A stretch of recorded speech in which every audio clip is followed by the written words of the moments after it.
Our Bible story for little ones from the Jesus Storybook Bible is A Little Servant Girl and the Proud General. This is maybe a story that you're not as familiar with. It's not David and Goliath, it's not Noah and the Ark, it's not Adam and Eve.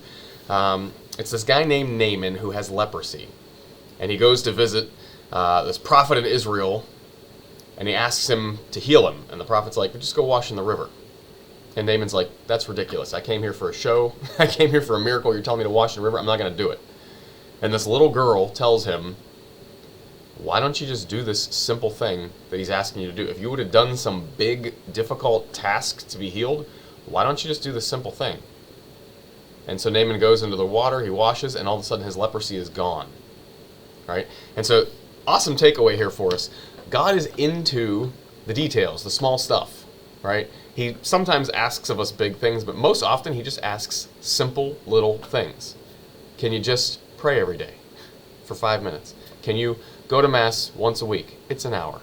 Can you be nice to people? Can you do this small thing here and there, right? And that's what the little girl points out to Naaman, and so that's a challenge to us as well. Are you willing to do the simple little things over and over and over again that God asks us to do? Or are you going to throw some hissy fit like Naaman did, that this is too small, I wanted something bigger, right? And again, you little ones at home, the message here is God speaks very often through the little one. This is a little girl. This isn't one of his generals. This isn't a prophet. It's not a king. It's not a voice of God speaking out of a bush. It's a kid who's like, hey guy, just do the thing. And so you guys can be that voice of God in your homes who are like, hey mom and dad, why don't we do this thing?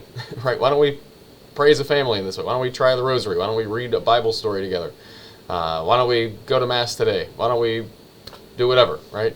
Find a service project as a family. You guys can be the voice of God in your households by being that simple, subtle voice that just says, let's just do what we're supposed to do. Let's just do the thing.